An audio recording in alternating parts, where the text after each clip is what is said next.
Over the past few episodes, we've been talking about the Battle of Arras. And right now, it doesn't look like I'm on a battlefield, but I actually am. This is the town of Beaurain, and it was from this spot right here that served as kind of like the right flank for the 3rd Army, and the 56th Division was going to launch their assault from this position toward the Hindenburg Line. Now, in preparation for this trip, I read a memoir by a guy named John Tucker called Johnny, Get Your Gun. John Tucker was actually a part of the assault that happened on April 9th, which was the first day of the Battle of Arras. So today, he gives a pretty good account of his experience during the battle. So we're going to kind of follow his path on the assault of the Hindenburg Line at Neuville-Vitasse.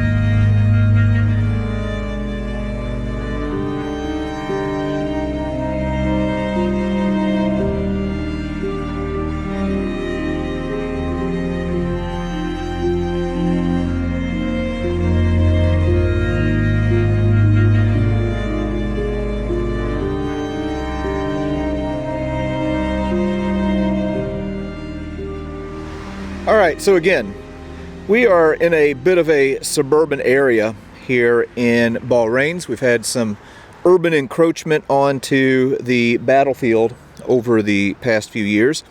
And I want to show you a few things before we start setting off towards Neuville-Vitasse. Now we have to go to the back of my rental vehicle here in order to kind of show you these things. So again, the man who we are following today is John Tucker, who wrote the book, Johnny, Get Your Gun. Now, just so that we are clear, this is not the same inspiration for the Metallica song, One. John Tucker did not step on a landmine. It did not take his arms, take his legs, take his soul, and leave him a life in hell. So John Tucker ends up surviving the war. But anyway, this is a really good narrative that we are going to be following. And I'm also going to be making use of this program right here called Linesman, which has all of these archival trench maps that you can go and see where you are on the battlefield in relation to what it looked like in 1917 or 1914 or something like that. So here you can see, here is Beaurain. Here is our location right here. Now, all of these in red were German trenches. In the blue were British trenches. By the time that April the 9th rolled around, when the battle kicks off, the Germans had withdrawn from this position and had gone back to the Hindenburg Line. So John Tucker is going to be in here somewhere, and I'm right here just because that's the most convenient spot. But he is going to be making his way approximately down this direction here, getting to the final objective of Neuville-Vitasse. So John Tucker was part of the 13th Battalion of the London Regiment. The 13th Battalion was called the Kensingtons. And when he arrived here in Beaurain, it was Easter Sunday. And he described the scene ahead of him. He looked out towards Neuville-Vitasse, and in front of it, he said there was this large field that he noticed. And it was kind of like, all brown, which would have been strange for that time of year. But then he realizes it's not a field. It is a massive expanse of barbed wire in front of the German front lines. And he explains the barrage that takes place. Just this ungodly amount of artillery fire that is being launched on the German lines. The word he uses to describe it is a holocaust. And at about 7:45 on the morning of the 9th, John Tucker and the London Kensingtons would have set out across this slow descent into Neuville-Vitasse. As we walk along the approximate route of John Tucker, here are the words that he uses to describe following this creeping artillery barrage on April the 9th. He says, in spite of the barrage, we were faced with a considerable amount of machine gun fire, but the shell fire was much less than we had expected, owing to the good work of our own artillery in keeping the enemy batteries subdued. I was not unduly worried by machine gun fire or by the shrapnel overhead. It was the high explosive shells that were the most terrifying, screaming down and bursting, throwing up great geysers of earth and smoke, filling the air with acrid fumes. He goes on to say, it was a matter of following the extended line ahead and trying to keep in touch with the chaps to one's right and left. There was neither time nor inclination to observe what was going on around. If a man would fall or disappear here and there, a man would fall and disappear here and there. If a man was nearby hit, we were not allowed to stop and help him. Our job was to go on to our objectives without diversion, and indeed, our main wish was to get out of this open ground and into some sort of cover from missiles as soon as possible. A shell burst just ahead on my right, and a man fell on his back. His head turned to one side, his face and shoulder a horrible red mess.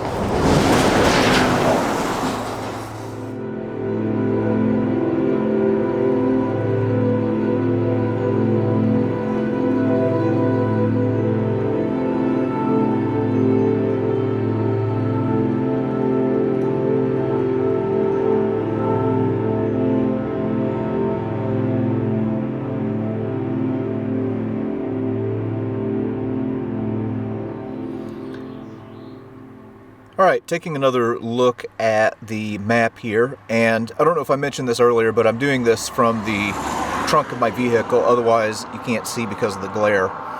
But anyway, we started off here in Beaurains, and we have followed John Tucker down this route, heading to Neuville-Vitasse, and you can see right here in this very spot, well, this is that giant band of barbed wire that Tucker was describing in his account of the Battle of Arras.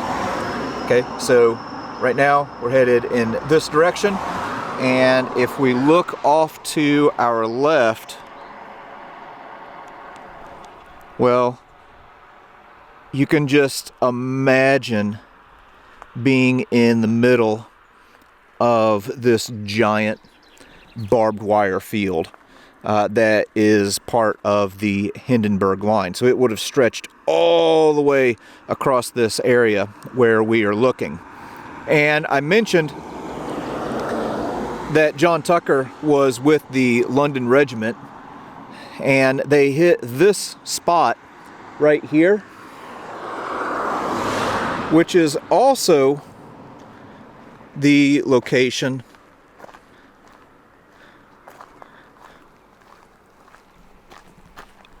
of the London Cemetery.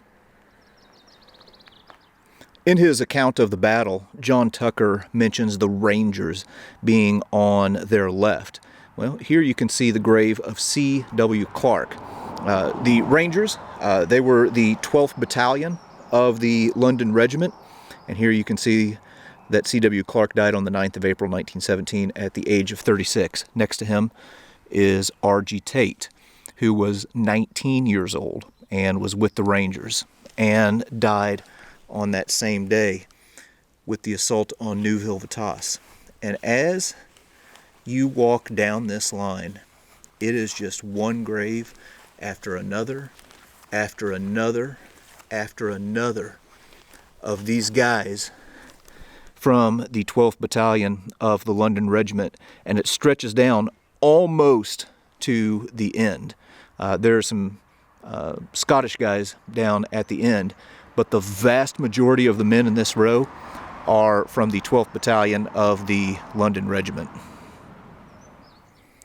Back up here at the front of the cemetery, well, as you make your way through, again looking at all of the headstones and the names and the regiments, well, you start coming upon some from the 13th Kensington Battalion of the London Regiment.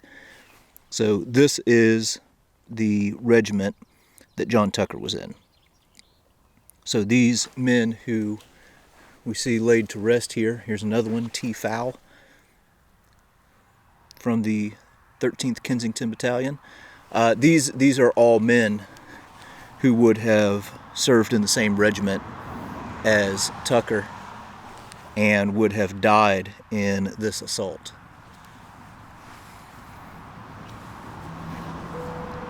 Yeah, then we get to some Canadians here.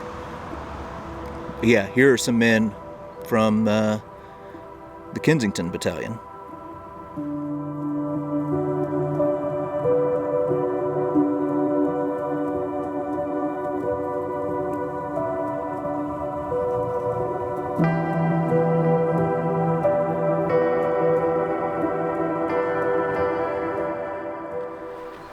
Man, it's pretty wild to read Tucker's book and then to follow along in his footsteps.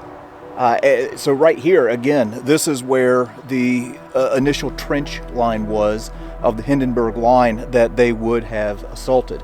Now, when they got here, they said that the wire had actually been chewed up pretty good. So they get in here and assault these trenches, take them out. In one part of his account, he talks about getting into a trench, and there's a whole bunch of Germans in there who put their hands up and surrender. And then he is going to continue on with his battalion towards Neuville-Vitasse to their final objective.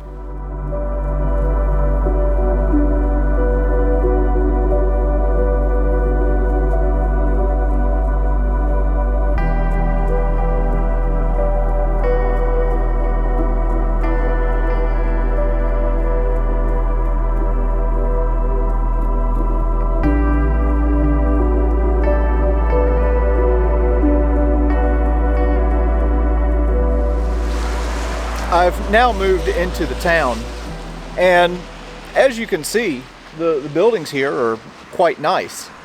They're also, relatively speaking, quite new. The scene that John Tucker would have been greeted with as he entered into this village would have just been apocalyptic. And as he was making his way down here, he said that he felt something like hit him real hard in the right hip, and he thought that he had been hit. And here's what he says. He says, "I felt something cold running down my right leg, and I looked down expecting to see blood, but discovered that a bullet had pierced my water bottle near the top, spilling water down my thigh. We moved forward as the barrage lifted and got amongst the remains of the houses and gardens at the left of the village, passing bodies of a few men, both ours and the Germans, and some wounded and prisoners making their way to the rear. Those wounded unable to get up, we had to leave for the stretcher bearers to deal with later. We had strict orders not to stop our advance, the normal instructions being every man for himself."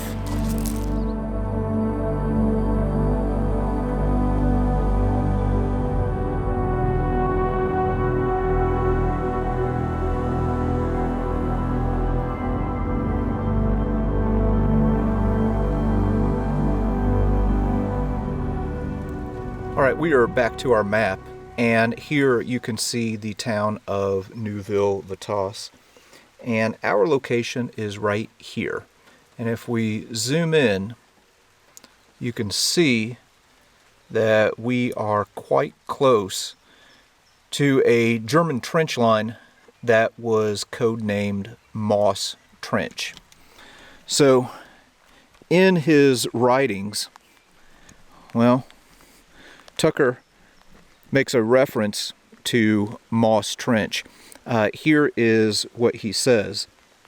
He says, scrambling through the ruined buildings over shell holes, brick rubble, and broken timbers, we reached our final objective, known as Moss Trench, at the far side of the village, where we scraped and dug what cover we could in this now shallow ditch. A considerable amount of machine gun fire and rifle grenade fire coming from what we knew to be part of the Hindenburg line, known as the Cogiel Switch, a short distance from our front. This caused us a number of casualties. So from where we are standing, Moss Trench would have ran right through this spot right here. But of course, because of the vegetation and some of the other things around here, it's kind of hard to see where it would have been, but you're approximately looking at the area right out here that John Tucker would have made it to on April the 9th.